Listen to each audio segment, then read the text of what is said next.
Jay here, Stretford, Paddock. This is the Tier 1 podcast, and joining me for a change is Joe Smith. Hello, how are you? I'm good. Not Ronaldo Brown, but Joe Smith. So. No, Ronaldo was out of the city today, so I had to step in for him quite willingly. Always a pleasure. And also we've got a guest as well, Laurie Whitwell from The Athletic. Laurie, it's been a little while. How's it going? It's been a while, yeah. Thanks for having me on.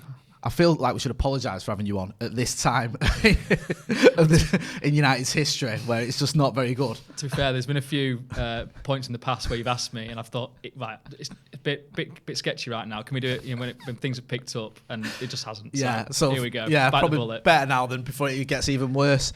Loads to get through, as you'd expect. We'll start with the obvious one. So Ole Gunnar Solskjaer, his future. At the time of recording, he's still the Manchester United manager. What have you made of what's gone on and the pressure he's under? How much pressure is he under now?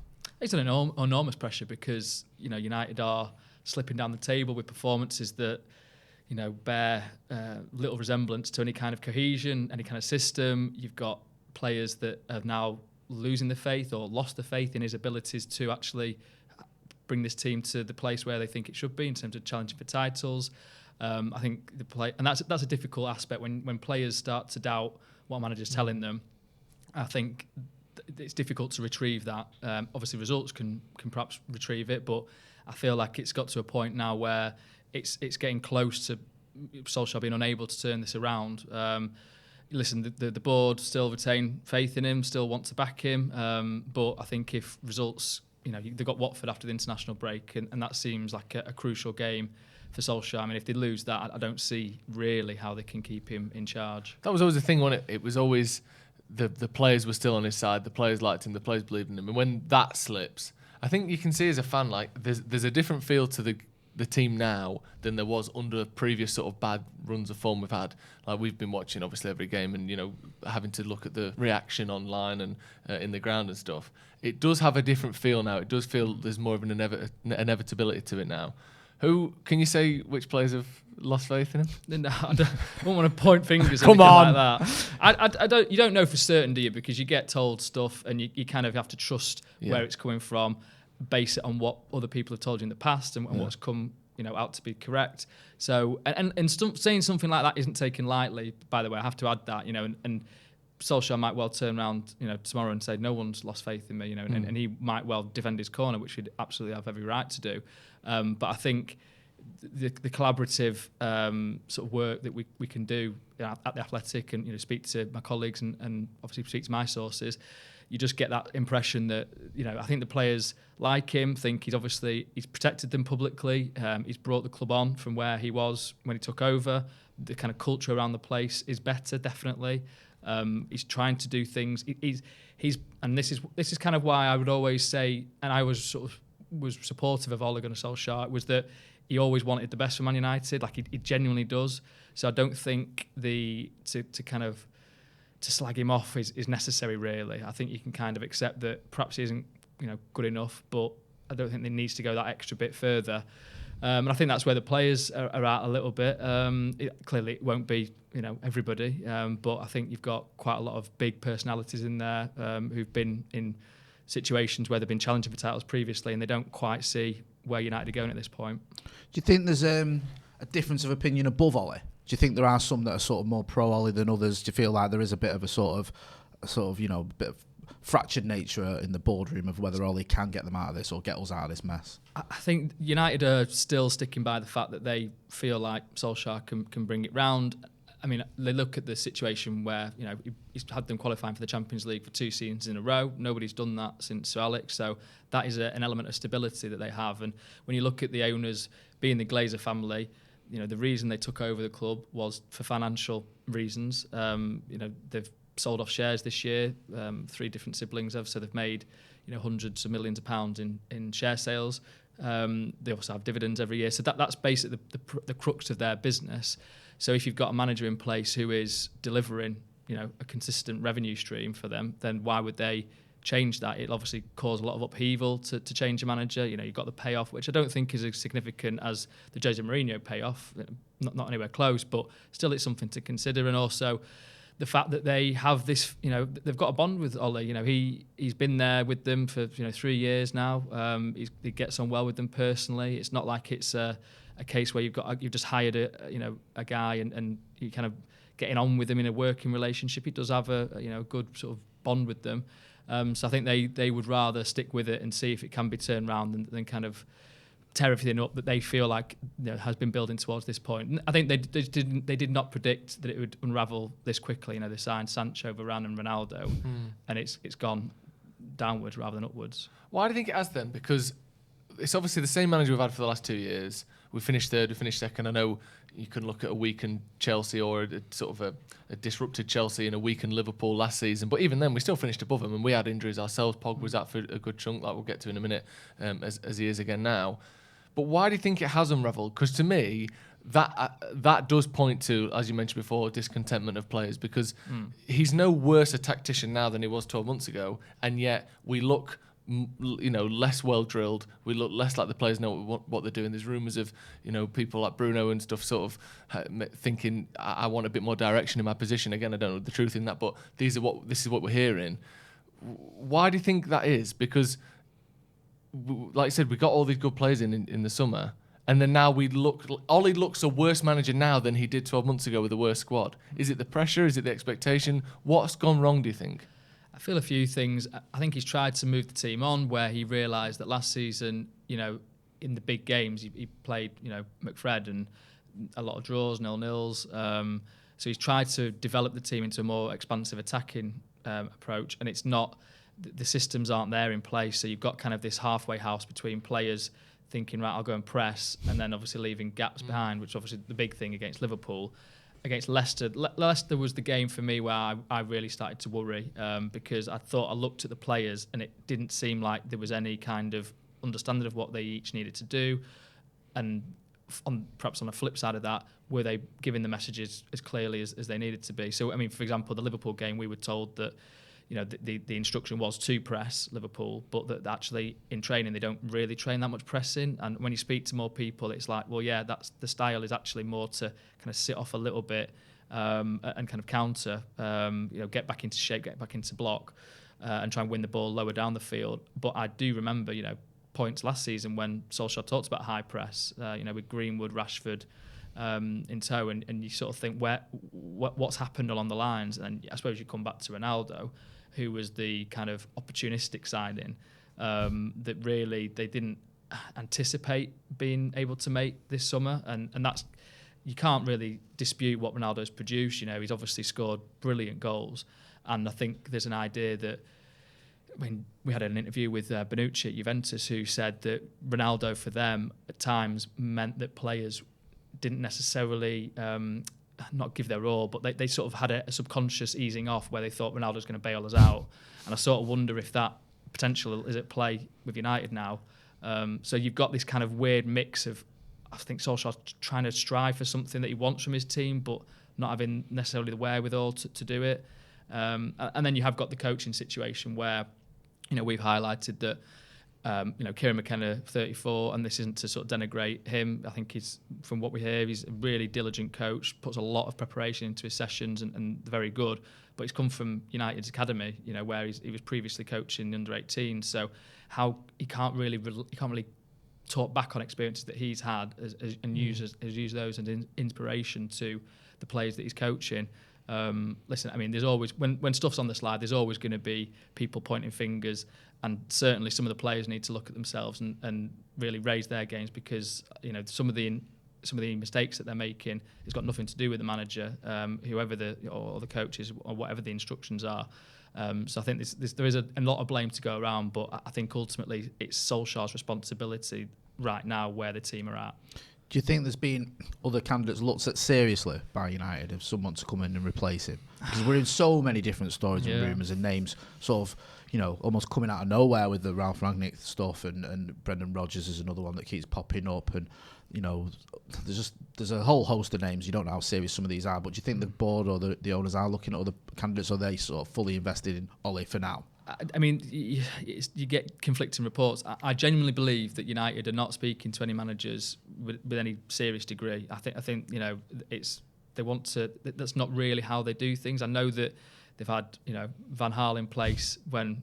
Not in place, but that was kind of like lined up a little bit when Moyes left, and certainly Mourinho was in place whilst Van Gaal was still there, and clearly Solskjaer was spoken to before he took over. But I think there's perhaps a difference between having serious, earnest talks, with a view to let's get around the table and hear what you'd like in your demands, and kind of perhaps subtly through intermediaries or whoever testing out who might be available. You've for sure got agents putting managers into United, absolutely.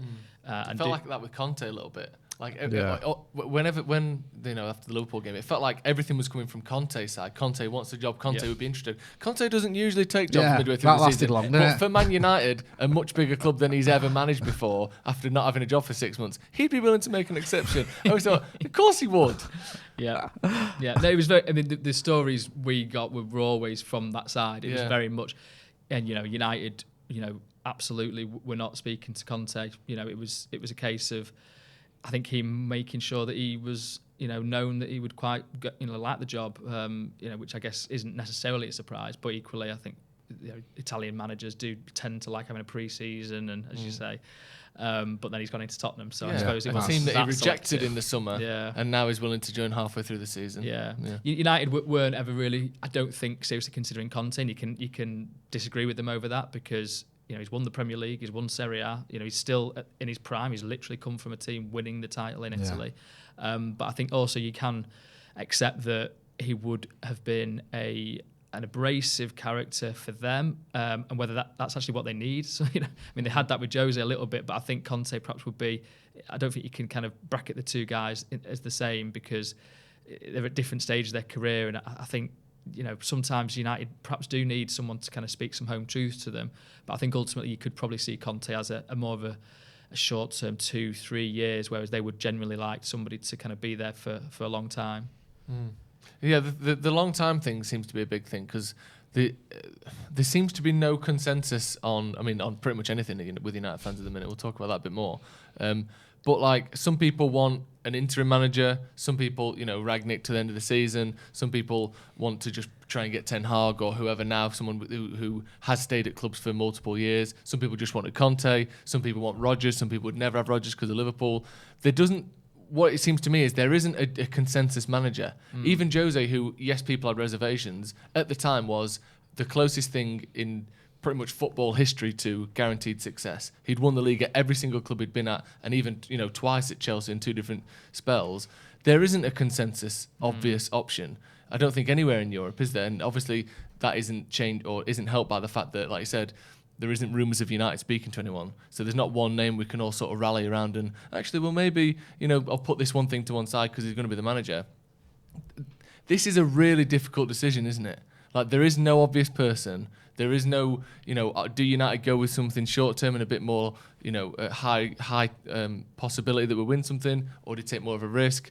Do you think that's playing into it as well for the Glazers and Woodward and whoever's making this decision, that there isn't an obvious option here, and no matter how much people want Ole out, no one can agree on who should come in next? Yeah, I totally agree. Yeah. I think that's why I don't think they've not gone full throttle into it, because there isn't I think they would consider any manager as a risk, of course.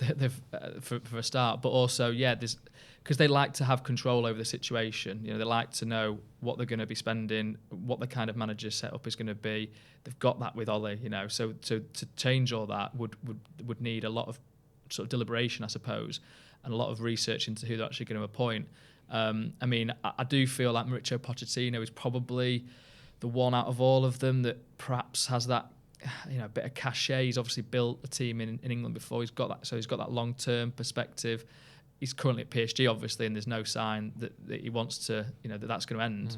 Although I do sort of wonder if he's fully engaged with that kind of project, because you've got, Messi, Neymar and Mbappe. Great players to manage, obviously, but you kind of feel like with Pochettino, he'd actually quite like something of his own, organic, to kind of build and develop. And I suppose he could have that with United, albeit, they've got Ronaldo here, so he would have to play every week.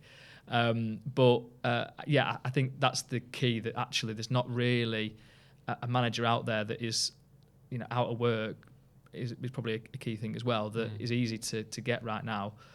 So that's why there's this kind of faith or a sort of thought that we should stick with Solskjaer until until it gets untenable, which they hope it doesn't, which they hope it can. They've got a run of fixtures now that comes up that is much more comfortable.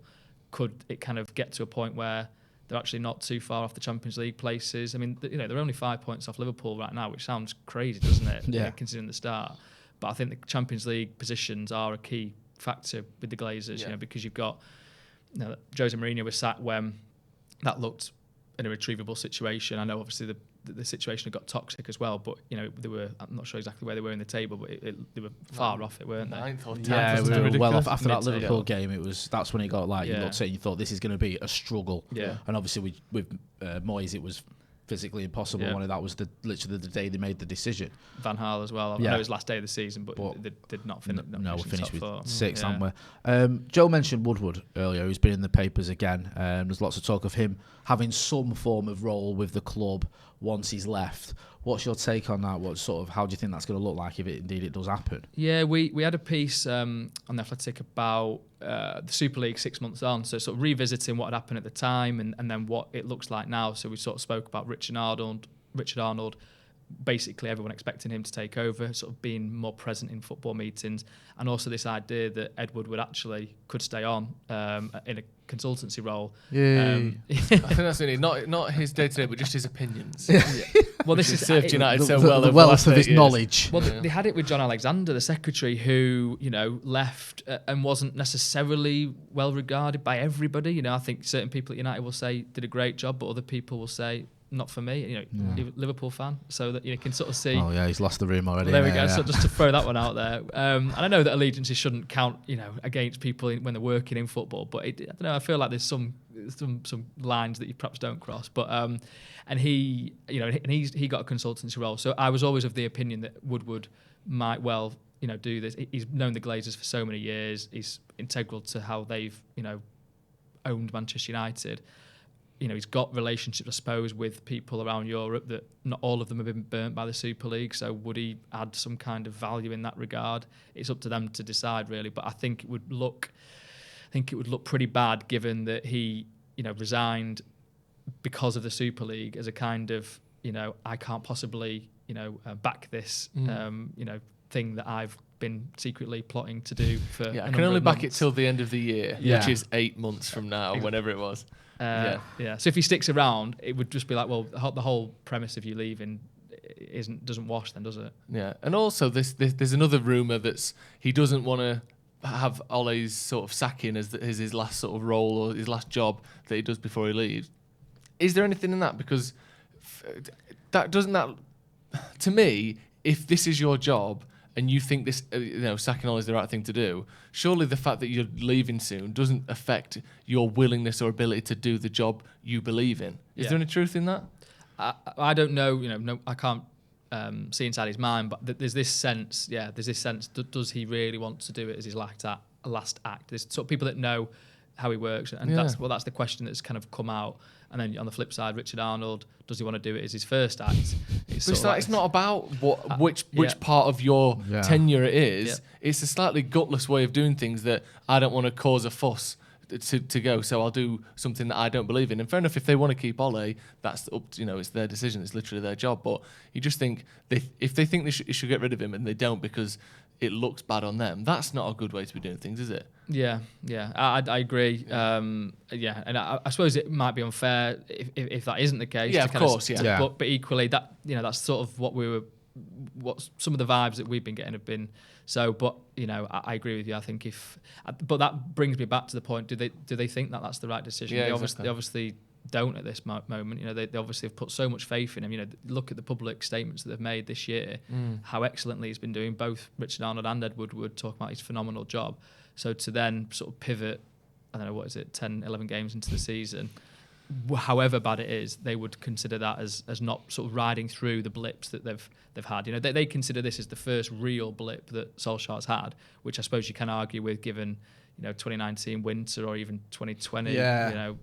Before lockdown, there was some sort of bleak moments there, weren't there? But this feels like the worst it's been. They consider that to be the first blip, and if he can ride through it, he can still have success. It just feels like this time round, like you say, we've had this before, even with Ole. There was a time when we had Spurs and City, and it was like we don't win them 2 games. Yeah. There's the Burnley loss at home. Yeah. But that always felt like we didn't have the players we needed, but now you've got those players, and it feels like it has, as we've all said, added that little bit of pressure. One player who's not going to be featuring for the next sort of 10 weeks, from what we hear, is Paul Pogba. Picked up an injury while away at France. I mean, already, the rumours and conjecture and all that sort of going to overdrive. Is this it now? Is he played his last game for Manchester United? Because it won't be too long before he can start looking at other clubs. What do you think of Paul Pogba's future at the club? Do you think he's got much of a future at Manchester United? Yeah, it's tough to. I've changed my mind on this. I've changed my mind over You're not alone. 3 years. I know, because I think when he plays like he can, you're excited, and he does things on a pitch that nobody else in the United squad can do. Some of the passing range, obviously the variety of his abilities, sort of speaks for itself. But he's never really had a run, has he? Probably last season was his best run of form. Where he scored the winners at Burnley and Fulham, which were superb strikes, and you sort of thought, here he is, he's stepping up at a real crucial moment. And from what we're told, he actually would. He loves the story of United of trying to get the club to a point of winning trophies again, and he has affection for the club, and he hasn't ruled out signing a new contract to United. The issue being, the reason why he hasn't agreed to the contract that's on the table is because when he wanted one back in 2019, it wasn't offered to him. 2020, sorry, it was last summer. So that's his point of view, and United probably will say, well, you had your agent did come out and say it's over for Paul Pogba at Man United, and you'd kind of given us the idea that you wanted to leave. So would we have offered you a contract at that point? I think that it's an interesting dynamic that I think Pogba's perhaps been a little bit misunderstood in that. I think he actually genuinely would have quite liked to stay, and I don't think he has absolute governance over what Mino Raiola comes out with. Now clearly he could have had a word privately and say, come on. And I think Raiola's kind of rode back a bit. I mean, I know he came out with some stuff a couple of weeks ago, but he doesn't feel like he's been rattling the hornet's nest as much. Yeah. So I wonder if something has been said. But yeah, I mean, the fact that he's injured, is difficult really for Solskjaer. Albeit he wasn't great in Bergamo, probably one of his poorest performances. It's not that long ago when you were talking about him saluting his start to the season, where he started with 7 assists and he was looking fantastic against Leeds, and it was in that left wing position, wasn't it? Ronaldo comes in, and that obviously then means that he's basically one of the two sitters, and that's always been a role that he hasn't really been great with. And you can make arguments both ways. Should United have actually built a team that catered to him more? Should he develop his game better so that he can fit into the United team? You look at the performances he does for France, and you think, can't they be reproduced for United? It feels like there's more protection for him with France, for him to try those, turns that he perhaps sometimes get dispossessed on. But yeah, I mean, being out for sort of 8 to 10 weeks with this thigh injury, we all saw the attempted goal, didn't we, in training for France? Not great timing. I guess he would have been suspended for the Watford game anyway. But it gets into next year, doesn't it? And then he can talk to foreign clubs if he wishes. But I don't know, I've always had the vibe that he'd actually quite like to stay, but I mean, maybe that's me being a bit naive, and maybe it comes to the end of the season and he does depart. I think United might take that view ultimately, but it could go either way, really could. It's mad because I remember in 2011 having this conversation, 2012 having the same conversations with my mates, like, is he going to stay? Is he going to go to Juve? He's going to be, obviously back then it was, he's going to be a star for the future, and nearly 10 years later we're still having him. Yeah. It's just mad. every year though, isn't it? I think that's the thing that people sort of get a bit sick of. Yeah. This has been going on since basically the first summer he was back.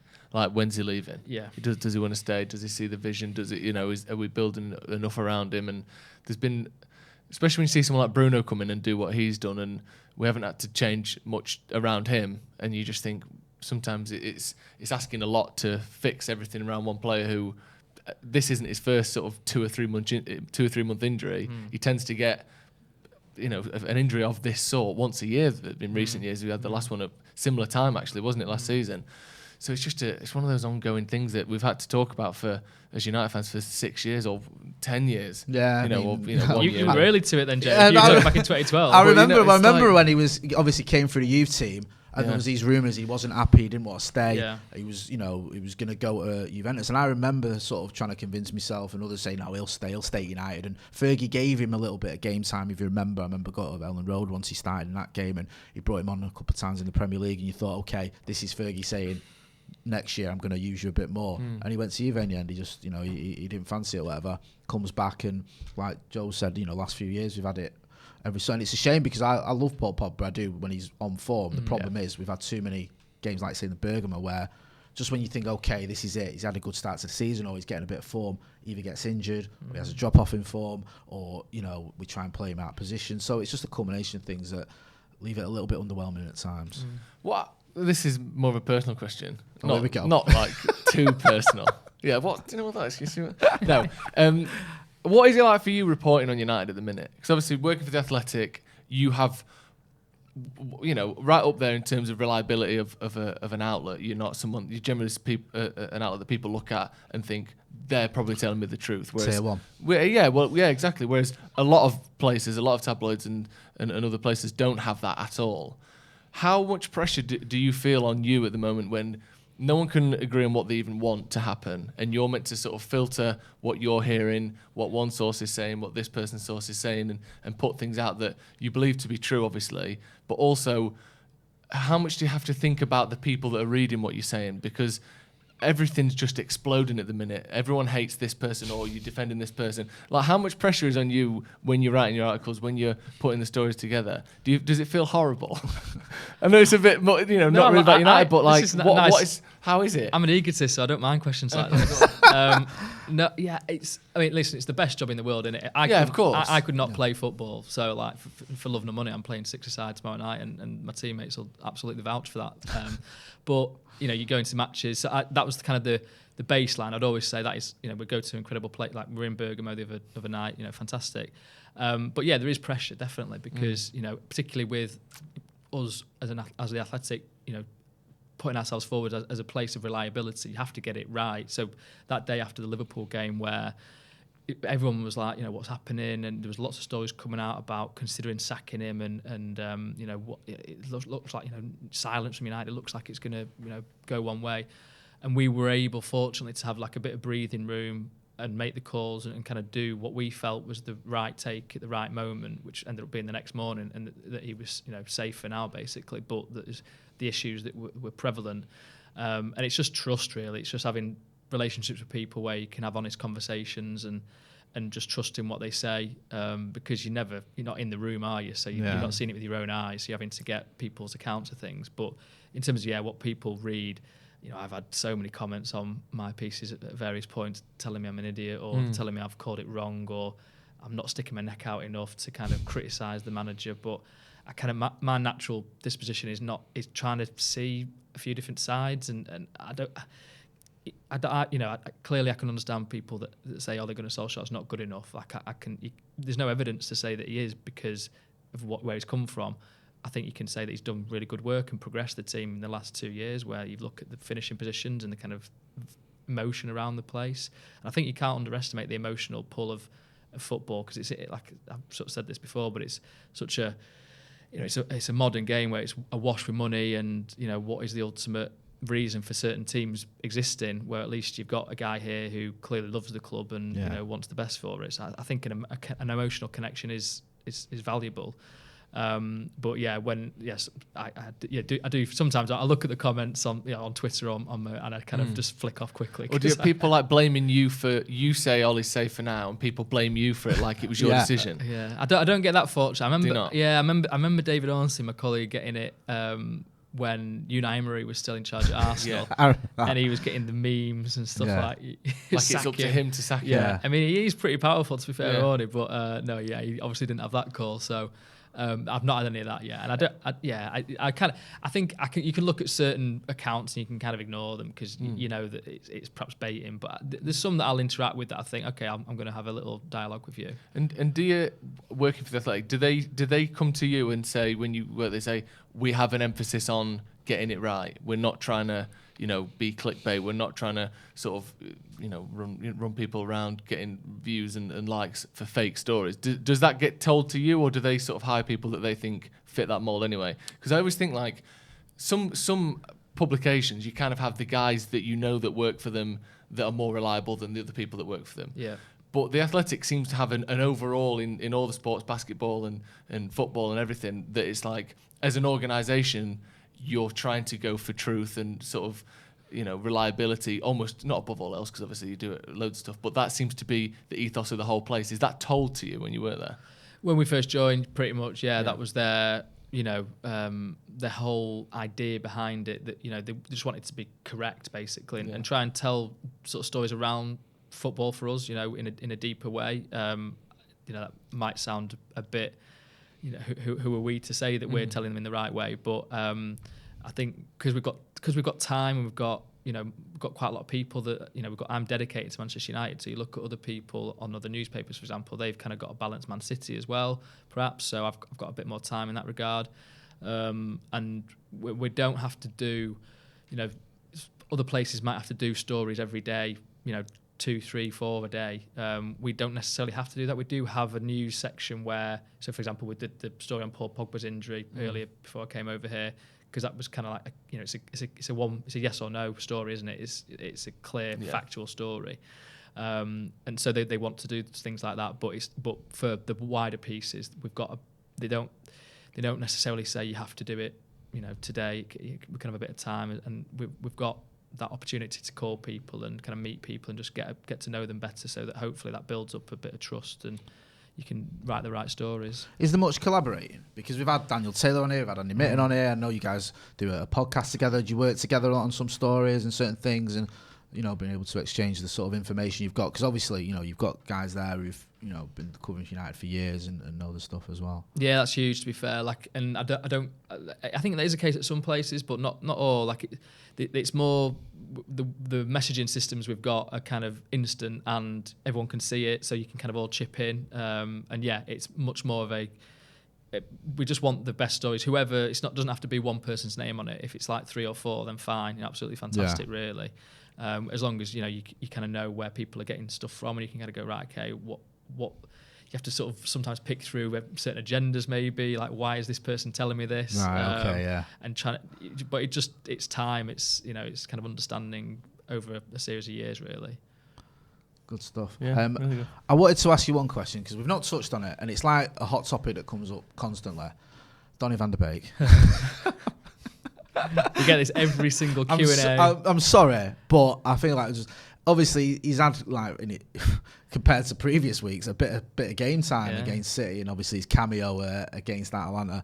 Do you feel like he has got much of a future at United? I know that sounds crazy for someone that didn't sign that long ago, but it just feels like, for whatever reason, Ole doesn't quite fancy him. And even the game against City, when he came on, it felt almost like the crowd encouraged that one rather than Ole had a plan for him. You do wonder whether it would take a change of manager for him to really get a run of games in the team. I think because clearly Solskjaer trusts McTominay and Fred to do what he asks them to do, even though sometimes they can't do it to the top abilities. I personally think McTominay is actually a really important player, whereas Fred, he makes too many mistakes for me.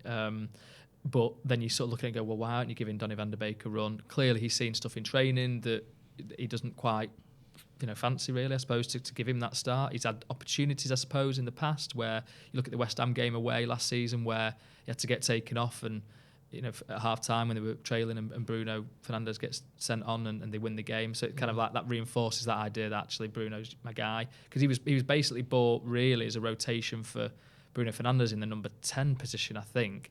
Also as a kind of alternative if Paul Pogba left. There was this idea that Paul Pogba was going to leave that summer.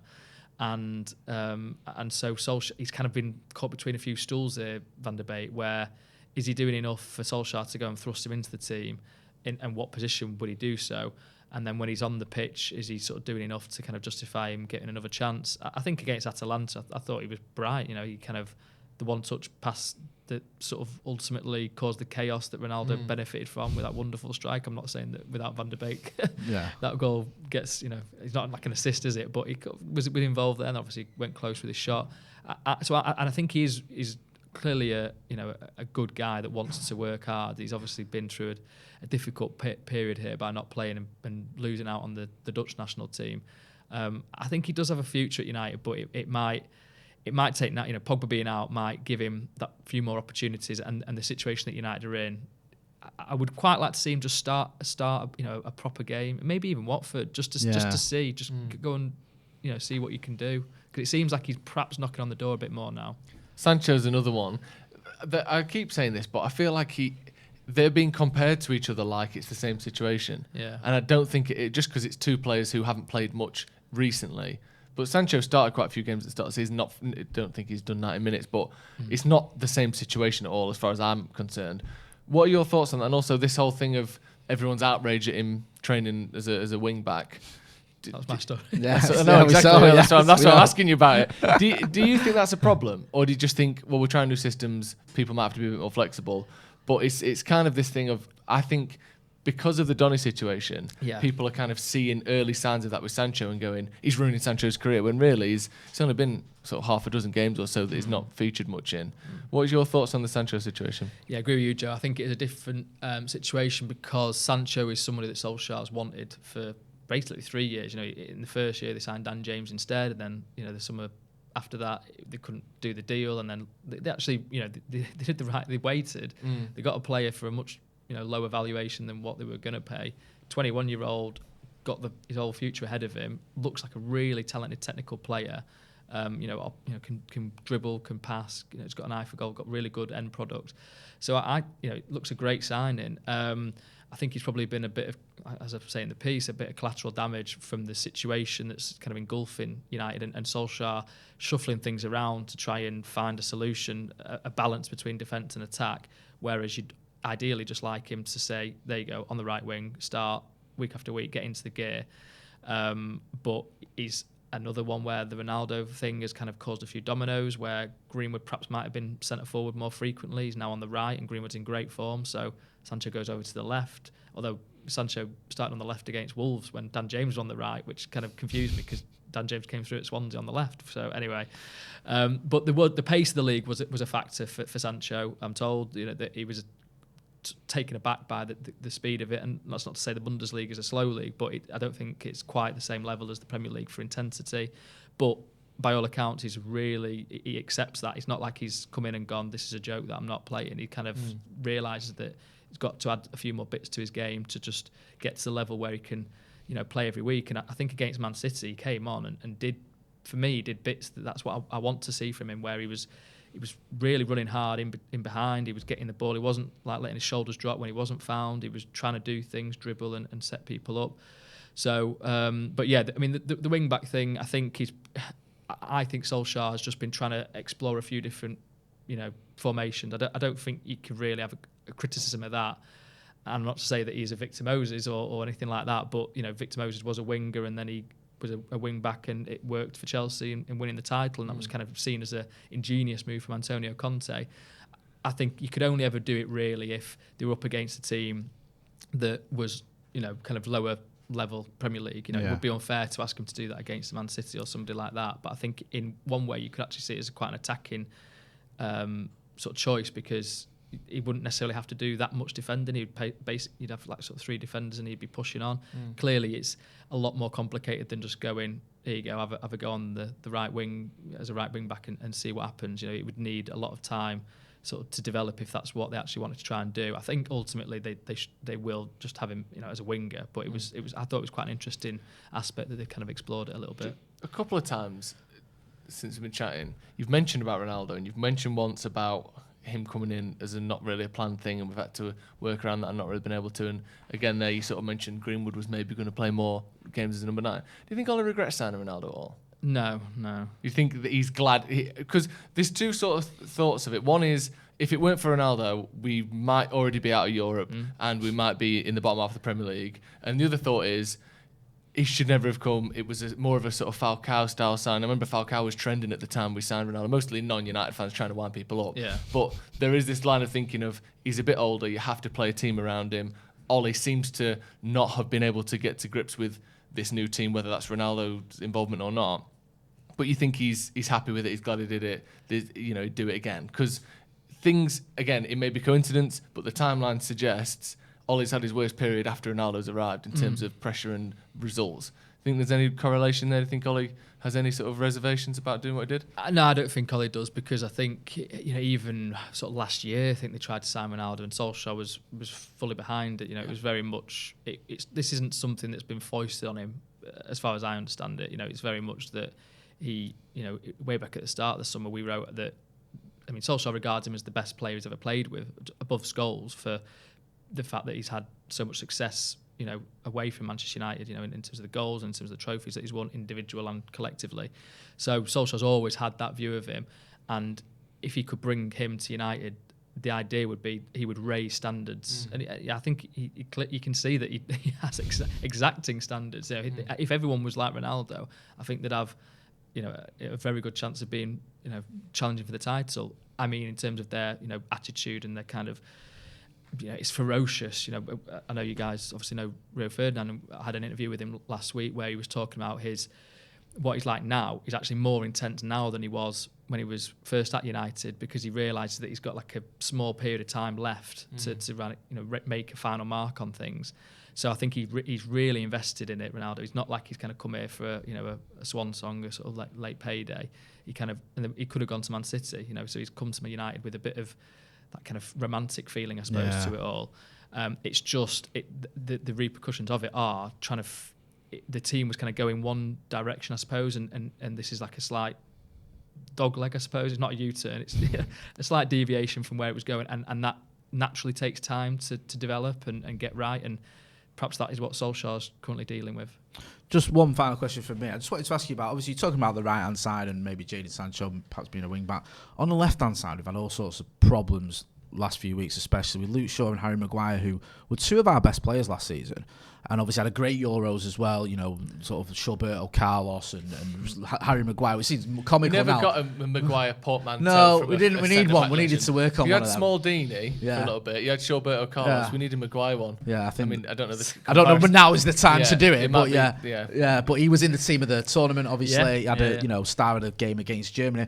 What have you made of the drop off in form for them? Because it has been pretty spectacular for all the wrong reasons. Yeah, it's really confusing and quite sad, really, because I think that those two guys are two players that I think fans can really get behind. Like, I know that Harry Maguire sometimes seems a little bit awkward in post-match post-match media stuff, but actually I think what he says and what he, I've interviewed him in the past, and I really liked what I was hearing from him. He's a genuine, authentic guy. He works really hard, in terms of he'll put his body through things, so he played for 2 months with painkiller injections in his hip just to keep going for United. Like, he's not one of these that will kind of cry off at, a slight, knock or whatever. And Luke Shaw, I think his character has come on leaps and bounds since Jose Mourinho left. He's obviously been nurtured by Ole Gunnar Solskjaer, which again you have to give Solskjaer credit for. And he's become quite an influential figure almost. He was the one, as I wrote in the Super League piece, that was sort of going to Ed Woodward saying this isn't right. He was pushing that, which is quite impressive, really. So I've kind of it's been sad to see their form dip so much. I mean, one theory is that the stuff with the Euros was so euphoric, was so kind of intense for that period, but they didn't win. Is there a natural easing off from that point? That they kind of need to sort of relieve, to kind of just depressurise. Alternatively, they didn't win. They got all this adulation. Is that a subliminal thing where you kind of think, okay, well, that's quite good. That's okay. That's the standard. Rather than we need to bite down and go again. I don't think it's anything deliberate. It's just that they're in a bit of funk. And I think Maguire has obviously, he came back early from his injury against Leicester, which I think you kind of have to take and into his context. play style as well is give him the ball, make him bring the ball out. Those two in particular pass to each other all the time. They're our biggest outlet out of the defence. So if they're not fully fit, you can see how Maguire carrying the ball forward and finding his passes and looking composed on the ball. When that goes away, you look a complete shell at yourself, don't you? Yeah. I mean, Luke Shaw's had an illness as well. Yeah, you're right, and obviously got concussion right now. But I agree. When those two are at it, I mean, that ball that Maguire does out to the wing for sure, he can then bomb on. It's great. And I wonder if, you remember sort of Shaw and Rashford combining so well during that period. I think it was lockdown, wasn't it? Where they were just looking right on it. Luke Shaw underlapping runs. And he's not had that with Rashford this season because Rashford's obviously been coming back from his shoulder surgery. So I suppose it's all those little bits and bobs where the sort of slight tweaks have changed, and does that affect how you are on the pitch? I think some hesitancy's crept into both their games, perhaps, and that's perhaps the main thing. Hopefully, they can turn it around because we need him, and it's obviously affecting us. Laurie, thanks for that chat. Could have gone on for ages, and feel like it did it? Yeah, Did I waffle on? No, it was really good stuff. Make sure you're checking out Laurie Whitwell at The Athletic as well. It feels like we have someone from The Athletic on every week, which is good for us. Thanks because, for being always good stuff. So make sure you're checking them out as well. And if you're not doing, make sure you're subscribing to the channel. Laurie, thanks for coming on. Joe, Cheers. thanks for joining me as Thanks always. for having me. No, it's always a pleasure. You know where to find me. You know where to Lucky find me as well. So make sure you are subscribing to the channel. This has been the Tier 1 podcast with Laurie Whitwell from The Athletic. Thanks for watching.